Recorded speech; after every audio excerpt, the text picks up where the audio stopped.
بسم اللہ الرحمن الرحیم۔ السلام علیکم۔ ایک مرتبہ پھر آپ سب کو اپنے پروگرام میں خوش آمدید کہتے ہیں۔ آپ دیکھ رہے ہیں پروگرام معرفت رمضان اور میں ہوں آپ کی ہوسٹ سیدہ معطر زہرا کاظمی۔ رمضان وہ پربرکت مہینہ جو خداوند عالم کی جانب سے ہمارے لیے استغفار کو لے کر آیا ہے، وہ مہینہ جو دعاؤں کا مہینہ ہے، وہ مہینہ جو خداوند عالم کی قربت کا مہینہ ہے، اور اسی مہینے کی ان تمام فضیلتوں کو مد نظر رکھتے ہوئے ہم نے اس پروگرام کا آغاز کیا، اور آج جو موضوع ہم آپ کے لیے لے کر آئے ہیں وہ ماہ رمضان المبارک کا ایک اور نام ہے جسے کہا جاتا ہے شہر الانابہ۔ شہر الانابہ کیا ہے اور کیوں اسے ماہ رمضان المبارک کے لیے اسپیسیفائی کیا گیا، کیوں ائمہ طاہرین نے اس نام سے ماہ رمضان المبارک کو پکارا، یہ تمام باتیں جاننے کے لیے آج ہمارے ساتھ موجود ہیں خانم ذکیہ نجفی صاحبہ۔ میں آپ کو پروگرام میں خوش آمدید کہتی ہوں۔ السلام علیکم خہر، کیسی ہیں آپ؟ وعلیکم السلام، کیسی ہیں آپ؟ میں ٹھیک ہوں، اللہ کا شکر۔ جی خہر، میں چاہتی ہوں کہ آپ ہمارے دیکھنے والوں کو، ہمارے ناظرین کو بتائیں کہ شہر الانابہ کیوں کہا جا رہا ہے ماہ رمضان المبارک کو، اس کا کیا معنی ہے، اس سے کیا مراد ہے؟ بسم اللہ الرحمن الرحیم۔ انا للہ وَإِنَّا إِلَيْهِ راجعون، کہ ہم اللہ کے لیے ہیں اور ہماری بازگشت بھی اللہ ہی کی طرف ہے۔ تو انسان نے پلٹنا اللہ کی طرف ہے۔ اب جب موت آتی ہے تو بالجبر چلا جاتا ہے، لیکن جو لطف ہے، جو خوبصورتی ہے، جو حسن ہے اس آیت کا، وہ یہ کہ انسان جیتے جی اپنی مرضی، اپنی کوشش سے اللہ کی طرف پلٹے، یعنی توبہ کرے۔ اگر کوئی اللہ سے روگردانی ہوئی ہے، معصیت ہوئی ہے، سرکشی ہوئی ہے، فراموشی ہوئی ہے، یا غیر قصد میں سہون کچھ بھولے سے ہو گیا ہے، تو وہ اپنے عمل کو خدا کی طرف رکھے، ہر چیز کی بازگشت اسی کی طرف ہو، تو یہ پلٹنا ہے۔ جیسے ہم دوسرے الفاظ میں توبہ بھی کہ انابت یعنی توبہ، پلٹنا۔ یعنی آپ یہ کہہ رہی ہیں کہ شہر الانابہ سے مراد یہ ہے کہ توبہ کر کے ہم خداوند عالم کی بارگاہ میں داخل ہوں، خداوند عالم کی جانب پلٹ جائیں۔ میں یہ جاننا چاہتی ہوں اور ہمارے ناظرین بھی جاننا چاہیں گے کہ ایسی کیا وجہ ہے کہ خداوند عالم نے صرف ماہ رمضان کو ائمہ طاہرین کیوں کوٹ کر رہے ہیں اس نام کے ساتھ، جبکہ رجب ہے، شعبان ہے، محرم ہے، اور دیگر جتنے بھی خداوند عالم کے مہینے ہیں، تمام کے تمام مہینے خدا کی جانب سے آئے ہیں ہمارے پاس۔ تو رمضان المبارک میں ایسی کیا خصوصیت ہے جس وجہ سے صرف اس مہینے کو پلٹنے والا مہینہ کہا جا رہا ہے؟ دیکھیں، جو ماہ رمضان ہے اسے سید الشہور کہا جاتا ہے نا، جتنے بھی مہینے ہیں ان سب کا سردار ہے۔ جس طرح جمعہ کا جو دن ہے وہ ہفتے میں سارے ایام کا سردار ہے، جو اس چیز میں اس کی سرداری میں ہے وہ دوسرے مہینوں میں نہیں ہے نا۔ جس طرح آیت الکرسی سید الآیات ہے، جتنی بھی آیات ہیں ان کی سردار ہے۔ ہر جگہ اللہ نے ایک چیز کو دوسروں سے زیادہ برتری دی ہے، یا اس کے اندر امتیازات ایسے رکھے ہیں کہ جس سے وہ مخصوص ہو جاتی۔ تو ماہ رمضان کے اندر یہ ہے پہلی چیز۔ دوسرا، جو ہمارے پاس سیرت رسول خدا اور ائمہ طاہرین بالخصوص امیر المؤمنین ہے، اتنی پیاری دعا ہے۔ آپ دعا فرماتے ماہ رمضان کے آغاز میں، اللہم انی اسألک خیر ھذا الشہر ونورہ ونصرہ وبرکاتہ وطہورہ ورزقہ، کہ اے پروردگار میں تجھ سے طلب کرتا ہوں 6 چیزیں۔ پہلی چیز، اس مہینے کا خیر دے دے۔ دوسری چیز، اس مہینے کا نور دے دے، اس میں تو اپنی مدد دے دے، اس میں برکت دے دے، اس میں طہارت کو دے دے، اور پھر فرمایا جو اس میں تو نے رزق رکھا ہے، ہاں رزق رکھا ہے۔ تو خیر سے مراد ہم سب جانتے ہیں، خیر یعنی اللہ نا، خیر یعنی ائمہ طاہرین، خیر یعنی کتاب اللہ۔ نور، پروردگار عالم نے اس دنیا میں وہ چیز جس کے بارے میں اللہ نور السماوات والارض، اللہ زمین اور آسمان کا نور ہے، اور خداوند کریم نے اہل بیت کے بارے میں، رسول خدا کے بارے میں اول ما خلق اللہ نوری، نبی نے فرمایا میں وہ پہلا نور ہوں جو اللہ نے خلق کیا ہے، وہ نور ہے۔ پھر نصرت، خدا سے بہتر. ان اللہ خیر الناصرین، خدا ہے جو بہترین نصرت کرنے والا ہے. اللہ نے موسیٰ کی مدد کی نا، اللہ نے عیسیٰ کی مدد کی نا، اللہ نے یوسف کی مدد کی نا، اللہ نے ابراہیم کی مدد کی نا، اللہ نے اسماعیل و ہاجرہ کی مدد کی، جنہیں ہم معجزہ کہتے ہیں کہ عاجز ہے انسان یہ کرنے سے، لیکن خدا کی قدرت، اس کی نصرت، اس کا اعجاز یہ ہے کہ وہ چاہے تو گہوارے سے بچہ کلام بھی کرے، دریا سے راستہ بھی نکلے، بے آب و گیا سرزمین میں چشمہ بھی پلٹ آئے، اور جلتی ہوئی آگ جو ہے وہ گلزار میں بدل جائے، اور وہ کنواں جو قبر بن سکتا تھا وہاں سے نکال کے اسے عزیز مصر بنا دے. خدا کی نصرت ہے نا، اللہ کی مدد ہے. اور پھر اس کے بعد فرمایا طہور، برکت، طہارت ہے اس مہینے کی. طہارت کس طرح سے ہے؟ سبحان اللہ. انسان ویسے تو کلام الہی کو زبان پر جاری کرے، زبان پاک سنے، کان پاک نظر کرے، آنکھیں پاک ہو جاتی ہیں. البتہ ان ایام میں خداوند کریم اس پاکیزگی کو اور زیادہ اپنی قربت میں شامل کر دیتا ہے کہ صرف پاک نہیں ہوتا، قریب بھی ہو جاتا ہے. اور آخر میں فرمایا رزق. رزق پکوڑے نہیں ہیں، سموسے نہیں ہیں، بالکل چنے کی چاٹ نہیں ہے، دہی بڑے نہیں ہیں. رزق سے مراد ہے جو خدا کے خزانوں میں اس نے رکھا ہوا ہے، اور وہ دینے والے، مانگنے والے کو اپنی مرضی سے دیتا ہے نا. رزق ایسا ہی ہے، رزق بندہ بندے کو نہیں دیتا، رازق صرف اور صرف خدا ہے نا. تو وہ خدا جو رزق دیتا ہے اس میں اس نے ہر ایک کا کوٹا رکھ لیا ہے کہ میں کس کو کتنا دوں گا، ایک دوسرے سے لڑائی نہ کرو نا. الرزق من اللہ فالحرص لماذا، رزق تو اللہ کی جانب سے، پھر حرص و طمع کس لیے. اتنی پیاری چھوٹی سی حدیث.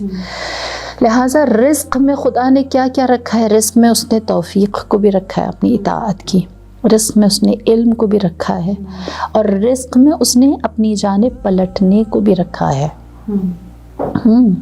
توبہ کہ میں کس کو یہ توفیق دیتا ہوں کہ وہ میری طرف پلٹ آئے، اور کون میری جانب پلٹنا چاہتا ہے تو میں اس کے لیے سارے وسائل کو فراہم چاہتا ہے، اس کے لیے چاہتا ہے. وہی نا، جو نہیں پلٹنا چاہتا تو اس نے مانگا ہی نہیں نا. انابت تو یہی ہے کہ ہم رخ کریں، اللہ تو ہمیشہ ہے نا. فَإِنَّمَا تَوَلُّوا فَثَمَّ وَجْهُ اللَّهِ، جہاں بھی رخ کرو چہرہ الہی ہے، وہ تو ہر وقت ہے.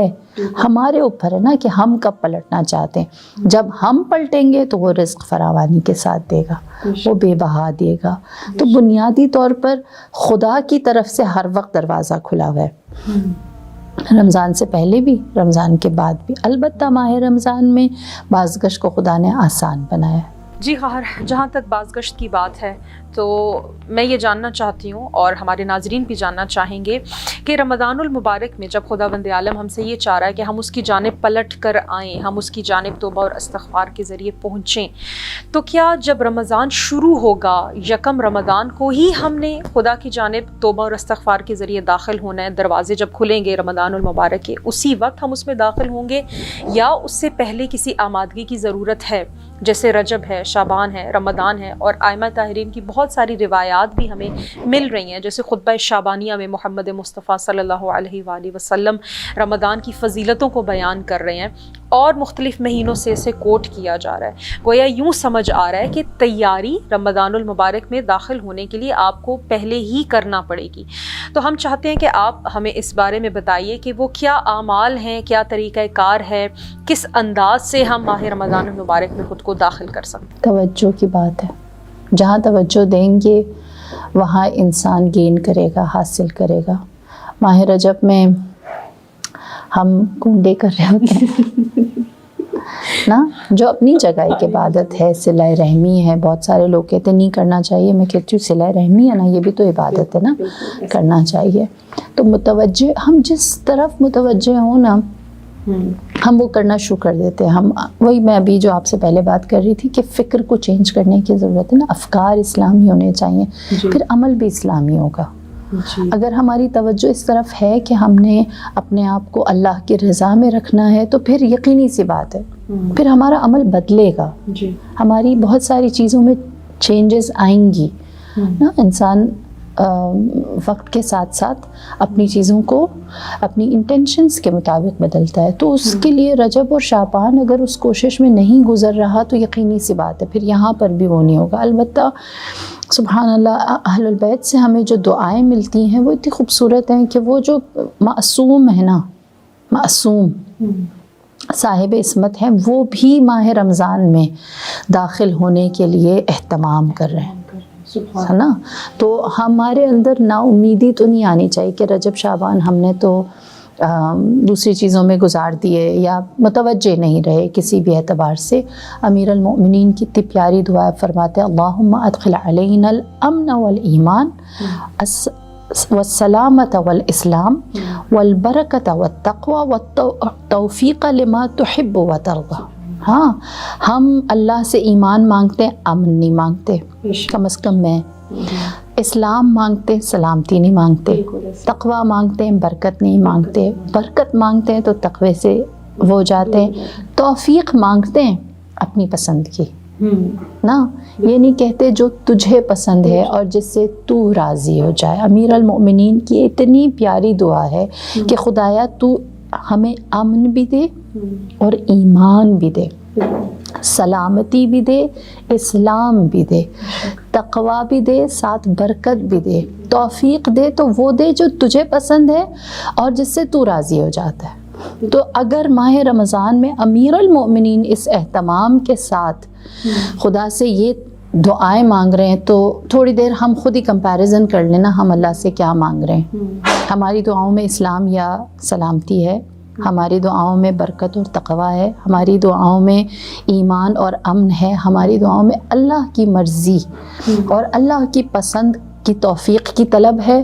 اگر ہے تو انشاءاللہ کہ ہم لوگ اچھا رمضان، نہیں ہے تو ابھی ہمارے پاس تصحیح کا وقت ہے، خود کو درست اصلاح کرنے کا وقت ہے کہ ہم ان کے مطابق خود کو تھوڑا خود کو پریپیئر کریں. جی گویا اس کا مطلب یہ ہے کہ ہم آمادگی پہلے سے کریں، رمضان آنے کا ہم نے انتظار نہیں کرنا. اور خواہر میں پوچھنا چاہوں گی کہ خدا نے دعا کا اور استغفار کا ایک بڑا پیارا پیکج رکھا ہے، دونوں آپس میں جڑے ہوئے ہیں. جب آپ دعا کر رہے ہیں، خدا بند عالم سے کسی چیز کو طلب کر رہے ہیں، مانگ رہے ہیں، تو آپ کے ہمراہ استغفار کو بھی ہونا چاہیے. میں چاہتی ہوں آپ ہمیں بتائیں کہ ہم کیسے دعا اور استغفار کو ملا کر رمضان المبارک میں خدا بند عالم کی قربت حاصل کر سکتے ہیں. بہت پیاری حدیث ہے رسول خدا صلی اللہ علیہ وآلہ وسلم کی. آپ نے فرمایا کہ اللہ نے 5 خصوصیات میری امت کو ایسی دی ہیں جو اس سے پہلے کسی امت کو نہیں دی، صرف امت محمدی صلی اللہ علیہ وآلہ وسلم کے لیے. پہلی چیز آپ نے فرمایا کہ جب ماہ رمضان کی پہلی رات ہوتی ہے تو اللہ ان پر نظر کرم کرتا ہے. سبحان دعا اور استغفار کی بات کر رہی ہوں. ہاں اللہ ان پر نظر کرم کرتا ہے. اللہ کی نظر ہے پہلی رمضان سے، وہ موجود ہے. اب یہ ہمارے اوپر ہے نا، الم یعلم بان اللہ یرا، کیا نہیں جانتے کہ اللہ دیکھ رہا ہے. اللہ دیکھ تو رہا ہے، ناظر ہے وہ، لیکن اب اللہ نے اپنی نظر میں لطف و کرم شامل کر لیا ہے، وہ کچھ دینا چاہتا ہے. ہاں ہم اپنے ہاتھوں کو اٹھا کر اس سے کیا مانگ رہے ہیں، پہلی چیز. دوسرا جو مانگ رہے ہیں اس میں کتنا تسلسل ہے، نا پورا ماہ رمضان اس کو جاری و ساری رکھے. دوسرا آپ نے فرمایا، دوسری خصوصیت کہ روزہ دار کی منہ کی جو بو ہے خدا اسے ملائکہ کے نزدیک مشک و عنبر سے زیادہ محبوب کر دانتا ہے. تو آپ تصور کریں نا، سبحان اللہ، یہ بات کتنی خود اپنی جگہ سرانگیز ہے کہ ملائکہ کو اگر ہماری روزے کی بو اچھی لگ رہی ہے تو چاہیے کہ اگر اس بو سے کچھ مانگا جائے، طلب مغفرت، ایک پیغام ایسا ہو کہ وہ اس خوشبو سے لطف تو لیں، لیکن اس کے ساتھ جو صدا ہے، جو استغاثہ ہے، جو پکار ہے، وہ بھی خدائی ہو، وہ بھی رحمانی ہو، ہے نا. اس کے اندر عاجزی ہو، اس کے اندر بھی طلب ہو، وہ والی طلب جو ملائکہ خود اللہ سے کرتے ہیں. وہ والی طلب نہیں، ملائکہ کے اندر شہوت نہیں ہے نا، لہٰذا وہ جو اللہ سے مانگتے ہیں وہ کیا ہے، وہ اس کا لطف و کرم ہے نا، وہ اس کی رضا ہے، وہ اپنی عبادات کی قبولیت ہے جو ملائکہ مانگتے ہیں. تو اگر وہ اس کے اندر شامل ہوگی یقیناً ملائکہ کے نزدیک وہ محبوب تر ہے. تیسری چیز، ملائکہ دن اور رات کو روزہ دار کے لیے طلب مغفرت کرتے ہیں. ہاں مغفرت صرف ہم نہیں مانگ رہے ہوتے. ماہ رمضان کا کمال یہ ہے اور حدیث ہی کا حصہ ہے کہ یہ جو طلب مغفرت ہے ملائکہ کی، یہ شب قدر کے علاوہ کی ہیں. اچھا ہے نا، تنزل الملائکۃ والروح، وہ ایک الگ کھاتا ہے. یہ جو طلب مغفرت ہے یہ اس کے علاوہ ہے. دن اور رات میں وہ طلب مغفرت کر رہے ہوتے ہیں. یعنی کیا، جب ہم کریں تو ہم ملائکہ کے ہم زبان ہو رہے ہیں، ہے نا، یک زبان ہو کر اللہ سے مانگ رہے ہیں. چوتھی چیز فرمایا، خدا جنت کو یہ حکم دیتا ہے کہ میرے روزہ دار کے لیے مزین و آراستہ ہو جا. جنت کو تصور کریں، اللہ کی سب سے بہترین خلقت جو ہے نا، اشرف المخلوق کے علاوہ وہ جنت ہے، جہاں اس نے اپنا احسن الخالقین ہونا دکھایا ہے. اور وہ کہے کہ مزین ہو جاؤ، آراستہ ہو جاؤ، تو یہ ہماری سمجھ سے بالا تر ہے نا. یہاں ہم بس آپ سمجھیں کہ ہم خاموش ہو جاتے ہیں، اور ہمیں اس بات کا اقرار بھی کرنا چاہیے. اور جنت میں جو سب سے زیادہ آراستہ دروازہ ہے، سب سے مزین دروازہ ہے باب الریان، جہاں سے صائمین کو، روزہ داروں کو داخل کیا جائے گا. ہاں، تو تصور کریں کہ جو روزہ دار ہے اس کا. اور پانچویں چیز فرمایا کہ شب آخر رمضان خدا نے مغفرت کو عام کر دیا ہے. اور اس دن وہ خاص و عام کو، جو تھوڑا مانگتا ہے یا جو زیادہ مانگتا ہے، ان کو بے بہا دے گا، نوازے گا، عطا کرے گا، اور ان کی بازگشت کو اپنے پاس قبول و منظور کرے گا انشاءاللہ. تو یہ 5 چیزیں ہیں. جی ہاں، تو گویا رمضان المبارک میں جو انٹری ہے ہماری، ہم داخل ہو رہے ہیں، تو ہم رجب، شعبان اور رمضان کی ٹرین میں سوار ہونے کے بعد ہی رمضان میں داخل ہوں گے، تو ہم اپنی ایک پراپر ڈیسٹینیشن پر پہنچ پائیں گے. بہت ہی پیارے انداز سے آپ نے ماشاءاللہ سارے کی ساری چیزوں کو بیان کیا، حدیث کو بیان کیا، دعاؤں کو بیان کیا. اور انشاءاللہ کہ ہم اس مہینے میں دعا کے ذریعے، استغفار کے ذریعے، نیک اعمال کے ذریعے، شب قدر میں انشاءاللہ، اور دیگر جتنی راتیں خدا بند عالم نے ہمیں عطا کی ہیں، ان تمام کی تمام راتوں کا جو ایک پیکج ہے، اس پیکج کو انشاءاللہ کہ ہم اویل کرنے والے ہوں، ہم خدا کی تمام توفیقات کو انشاءاللہ کہ حاصل کرنے والے ہوں، خدا کی جانب سے آنے والی. جی ہاں، کیونکہ ہمارے پاس وقت کم ہے، اور میں چاہوں گی کہ آپ لاسٹ میں وہ مائیں جو گھروں میں بیٹھی ہوئی ہیں اور اپنے بچوں کے لیے سحر کا، افطار کا اہتمام کر رہی ہیں، اور بچوں کی خواہشات کا بھی خیال رکھ رہی ہیں. جیسے بچے کہہ رہے ہیں کہ ہم نے آج اس طرح کے چپس کھانے ہیں، آج اس طرح کے پکوڑے کھانے ہیں، آج فلاں چیز کھانی ہے، فلاں چیز کھانی ہے، تو مائیں بڑے شوق سے اپنے بچوں کے لیے اہتمام کر رہی ہوتی ہیں. تو میں چاہتی ہوں کہ آپ ان ماؤں کو میسج دیں کہ کیسے رمضان المبارک میں ان ساری چیزوں کو ایک سائٹ پر کر کے، نہ صرف یہ کہ آپ اپنے بچے کی خواہش کا خیال رکھیں، بچے کی خواہش کے ساتھ ساتھ کیسے ہم خدا بند عالم کی خواہشات کا بھی خیال رکھ سکتے ہیں. دیکھیں، جو ماں ہے نا، اس کی ذمہ داری بہت بڑی ہے، اور اس کے لیے ہمارے پاس جو آئیڈیل ہے وہ آپ یوں سمجھے کرسٹل کلیئر ہے. جناب فاطمہ سلام اللہ علیہا، آپ کی جو تربیت ہے وہ 2 چیزیں، وہ یہ کہ قرآنی، سراپا قرآن. تصور کریں گھر اس قدر قرآنی ماحول ہے کہ جو آپ کی کنیز ہے وہ جب بات کرتی ہے تو قرآن سے جواب دیتی ہے. ہمیں یہ کہیں نہیں ملتا کہ جناب فضا کو قرآن حفظ کرایا گیا نا، وہ دیکھتی تھی کہ گھر میں کیسا ماحول ہے، اور وہ اس ماحول کا حصہ تھا، اور اس رنگ میں رنگ گئی تھی، اس لیے وہ قرآن کے مفاہیم سے آشنا تھیں. حافظہ قرآن نہیں کہہ سکتے نا جناب فضا کو، کیونکہ وہ قرآن سے جواب دے رہی ہیں، اس کے مفہوم کو بیان کر رہی ہیں. تو اس حد تک قرآنی ہے. کوشش کریں کہ آپ آیات، چاہے ایک پارہ پڑھ لیں، ایک پارہ پڑھنے میں 40-45 منٹ لگ جاتے ہیں، اگر آپ ایک پارہ پڑھ رہے ہیں تو 1-2 صفحے یا جو حواشی ہے وہ ضرور قراءت کریں، وہ ضرور پڑھیں. معطر آپ بھی عالمہ ہیں ماشاءاللہ، میں بھی مجلس سے پڑھتی ہوں. لوگ سمجھتے ہیں ہم لوگوں کو نا پورا قرآن آتا ہے، جی ہے نا، جبکہ ہمیں کتنی ضرورت پڑتی ہے کہ ہم حواشی دیکھتے رہیں، بار بار پڑھتے رہیں. 3-4 پہ پہنچتے تو پہلے پارے کی چیزیں بھولے ہوئے ہوتے ہیں. تو ہمیں اتنی، یعنی میں ابھی جب ہم لوگ قرآن کی تلاوت کر رہے تھے تو میں یہی دیکھ رہی تھی کہ اتنی پیاری پیاری آیات ہیں اور اتنی جھنجھوڑ دینے والی آیات ہیں، ہم نے کبھی پڑھی نہیں، ہم اتنے دور ہیں نا. تو ہمیں ضرورت ہے کہ ہم لوگ جو پورا ایک پارہ ہے اس کا ایک حصہ کم از کم لے کے اس کو بچوں تک پہنچائیں. اس بات کی فکر نہ کریں کہ دیر ہو رہی ہے, رمضان ختم ہو جائے گا. رمضان کے بعد بھی قرآن تو گھروں میں ہی ہے نا, جا تو نہیں رہا قرآن, اور نہ ہی ماہ رمضان چلا گیا تو کہیں ہم روٹین سب کچھ چلے. پہلی چیز یہ. دوسری چیز جو بہت پیاری ہے وہ ہے شب قدر. ہاں, شب قدر کے لیے روایات میں ملتا ہے کہ جناب فاطمہ دن کو بچوں کو سلاتی تھیں اور رات کو جگاتی تھی, ان کے چہرے دھلاتی تھی, چھینٹے مارتی تھی اور فرماتی تھی آج کی رات جاگو, اہتمام کرو, خدا منتظر ہے, انتظار میں ہے, تو اپنی نیند سے خدا کو مایوس نہیں کرو نا. تو یہ جملے خود بتاتے ہیں کہ ایک ماں کیسے اپنے بچوں کو ماہ رمضان کی فیوضات کو سمیٹنا, اس کے لیے اہتمام کرنا سکھا رہی ہے. اس بات سے بالکل فکر مند نہ ہوں, بچے چھوٹے ہیں, اگر آپ مسجد امام بارگاہ میں جائیں دوڑیں گے, بھاگیں گے یا سو جائیں گے, مشکل ہوگی. گھر میں رہیں, اعمال کریں, آپ خود اعمال کروائیں. اعمال کروانے کے لیے لازمی نہیں آپ عالمہ ہوں, معلمہ ہوں, یا آپ کوئی بہت وہ ہوں, آپ بچوں تک پہنچائیں اس بات کو. تھوڑا صبر سے آہستہ آہستہ چلیں, دوڑیں بھاگیں بچے, تھوڑا بیچ میں نیند بھی لے لیں, لیکن یہ کہ ان کے لیے اس چیز کو اہتمام میں لے کر آئیں کہ اگلے سال ماہ رمضان انہیں یاد ہو کہ ایسا ہوا تھا. ہاں جی بہت شکریہ خواہر, بہت اچھا لگا. انشاءاللہ کہ آپ کو دوبارہ زحمت دیں گے. اسی کے ساتھ ہم اپنے پروگرام کو اختتام پر پہنچاتے ہیں اور امید کرتے ہیں کہ ایک مرتبہ پھر ہماری آپ سے ملاقات ہو اور آپ کے لیے بہترین موضوعات, بہترین اسلامک اسکالرس کے ساتھ ہم آپ کے پیش خدمت آ سکیں. بہت شکریہ. اللہ حافظ.